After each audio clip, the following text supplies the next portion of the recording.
कालू कौवा अब कोई धंधा करना चाहता था, मगर उसे समझ नहीं आ रही थी कि वो क्या करे। वो कुछ नए नए आइडियाज लेने के लिए इंसानों की बस्ती में जाता है। वो एक पेड़ पर बैठ जाता है। उस पेड़ के नीचे एक इंसान अपनी रेहड़ी पर अंडा बर्गर बना बना कर बेच रहा था और ग्राहक भी अच्छे थे। ये काम आसान है, ये मैं कर सकता हूँ, इसमें कोई दिक्कत नहीं होगी। कालू कौवा घर वापस भागता है।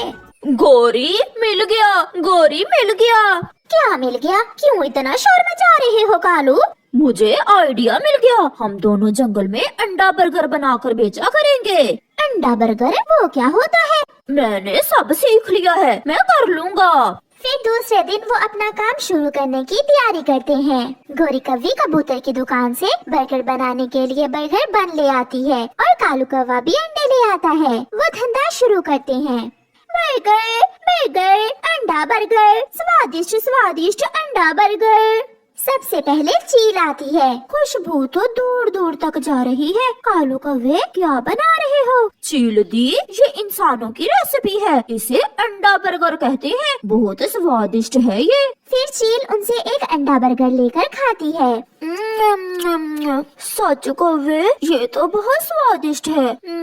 अगर ऐसे ही काम करोगे तो तुम्हारे ये अंडे बर्गर हाथों हाथ बिक जाएंगे। चील दी, अपने जानने वालों को भी बताना। ऐसे शाम तक वो काम करते हैं और उनके अच्छे बर्गर बिक जाते हैं।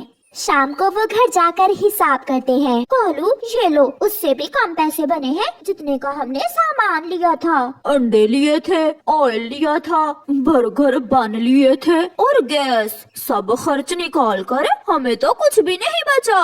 कालू, धंधा तो बहुत अच्छा सोचा था तुमने, मगर मुनाफा कैसे होगा ये भी सोचो। फिर वो दोनों सोचने लग जाते हैं। मैंने सोच लिया गोरी। जल्दी से बताओ कालू जी। गोरी, सबसे महंगे तो अंडे हैं इस काम में। अब हम मुर्गी के अंडे नहीं खरीदेंगे, बल्कि पक्षियों के अंडे चुरा चुरा कर अंडा बर्गर बनाकर उन्हीं पक्षियों को बेच दिया करेंगे। कैसा? और ऐसे मिलेंगे हमें फ्री में अंडे। अब तो मुनाफा जरूर होगा। अच्छा कालू, अब मैं जाती हूँ और जल्दी से पक्षियों के घोंसले से कुछ अंडे चुरा कर लाती हूँ। रात का समय था। गोरी कौवी घर से निकल जाती है। वो सीधी बुलबुल के घोंसले की तरफ जाती है। इस मोटो ने तो पूरे 4 अंडे दिए हुए हैं, इनमें से 2 मैं चुरा लेती हूँ। गोरी चुपके से बुलबुल के 2 अंडे चुरा कर भाग जाती है। इसी तरह मैना के भी 2 अंडे चुरा लेती है।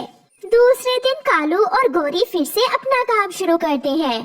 कालू जी, आज तो मुफ्त के अंडे हैं, आज होगा हमें दुगना मुनाफा। कबूतर आता है। जल्दी से एक अंडा बर्गर दो, मैंने जाकर अपनी दुकान खोलनी है।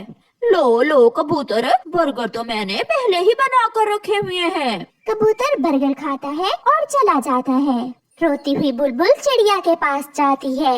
चिड़िया चिड़िया, मेरे 2 अंडे किसी ने चुरा लिए हैं। बुलबुल बहन, पहले तो कभी ऐसा नहीं हुआ। ऐसा कौन हो सकता है जिसने आपके अंडे चुराए? फिर चिड़िया के जहन में गोरी कौवी की बात आती है। चिड़िया, क्या करें, काम तो ठीक है मगर अंडे बहुत महंगे हैं, मुनाफा बहुत कम होता है। जल्दी चलो बुलबुल, जल्दी मेरे साथ चलो, इससे पहले कि गोरी और कालू तुम्हारे अंडों से अंडा बर्गर बना लें। चिड़िया बुलबुल को साथ लेकर भागती है। चिड़िया, क्या बर्गर खाने आई हो? बुलबुल भी साथ है, कुछ गड़बड़ लग रही है। तुमने अंडे कहाँ रखे हुए हैं? मैं अंडे देखना चाहती हूँ। कौन से अंडे? हम तो अभी अभी मुर्गी के अंडे लेकर आए हैं। चुपचाप आप हमें अंडे दिखा दें, वरना मैं शोर मचाऊंगी और सबको इकट्ठा करूंगी। फिर गोरी अंडों भरी ट्रे बुलबुल के सामने रख देती है। ये रहे मेरे अंडे, ये रहे। चिड़िया बहन, ये मुर्गी के अंडे नहीं बल्कि मेरे अंडे हैं। मुर्गी के अंडे सफेद और मेरे अंडों पर लाल निशान है, ये ही मेरे अंडे हैं। मैना भी वहाँ आ जाती है। मेरे भी तो अंडे नहीं मिल रहे। शोर सुनकर कबूतर, मिठू और चील भी वहाँ आ जाते हैं। मेरे अंडे कहाँ हैं? चिड़िया, सच कह रही हूँ, मुझे नहीं मालूम, मैंने तो केवल बुलबुल के ही 2 अंडे चुराए थे। फिर मैना का ध्यान नीचे टूटे हुए अंडे के खोल पर जाता है। मेरे अंडे तोड़ दिए इस जालिम ने। मैना, सच तुम्हारे अंडों का ये कबूतर बर्गर खा कर गया है। कमबख्त, मुझे क्या खबर थी कि तुम इतने भी जालिम हो सकते हो। हमारे ही अंडों का अंडा बर्गर बनाकर हमें ही खिला रहे हो।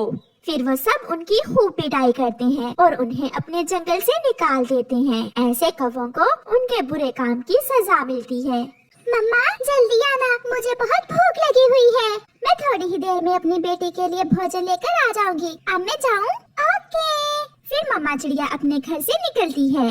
रास्ते में चिड़िया को कालू कौवा मिल जाता है। चिड़िया चिड़िया कहाँ जा रही हो? कालू भैया, मैं भोजन लेने जा रही हूँ, अपने लिए और अपनी बेटी के लिए। चिड़िया, मेरी पत्नी गौरी भी भूखी है, चलो हम एक साथ जाते हैं। फिर कौवा और चिड़िया भोजन की खोज में एक साथ निकल जाते हैं। वो थोड़ी ही दूर जाते हैं कि उन्हें किसी के रोने की आवाज सुनाई देती है।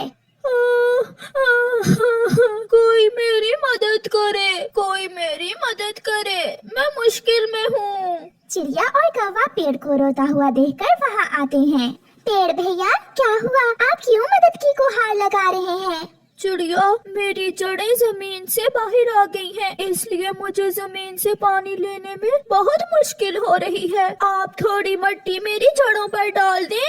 चिड़िया, समय थोड़ा है, हमें अभी भोजन भी ढूंढना है। छोड़ो इस बड़े पेड़ को, चलो हम आगे बढ़ते हैं। कौवे भैया, आप मेरी मदद करें और हम मिलकर इस पेड़ की जड़ों पर मिट्टी डाल देते हैं। मुझे पहले ही मालूम था तुम मेरा समय जाया करोगी। मैं तो चला भोजन लेने, ऐसे नेकी के कामों में तुम ही अपना समय जाया करो।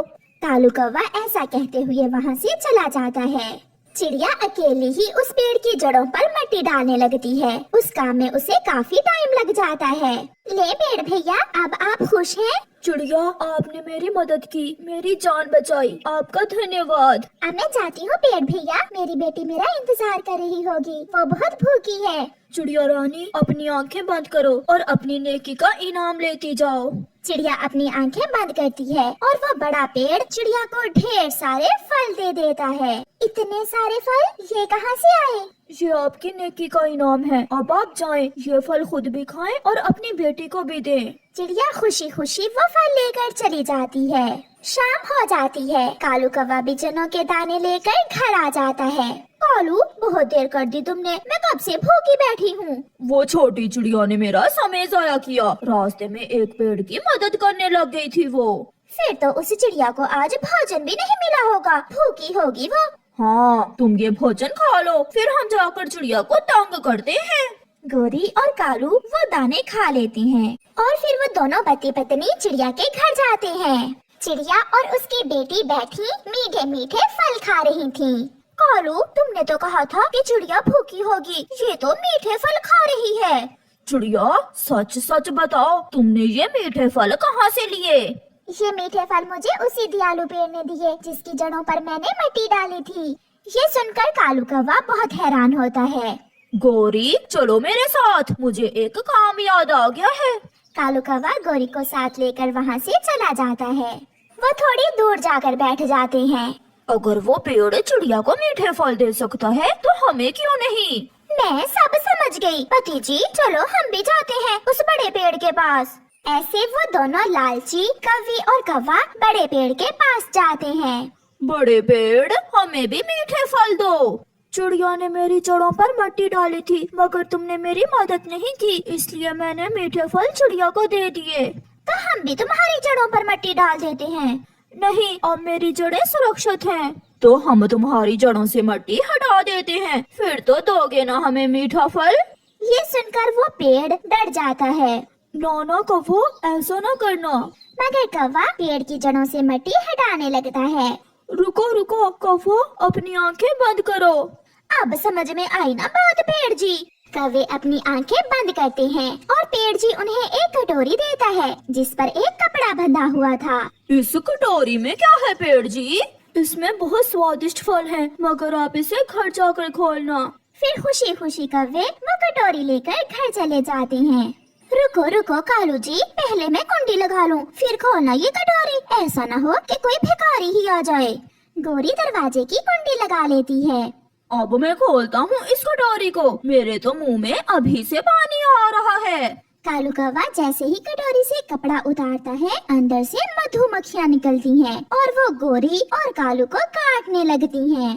बचाओ बचाओ कालू, ये कैसा फल है? गौरी, ये हमें हमारे कर्मों की सजा मिली है, भागो गौरी भागो।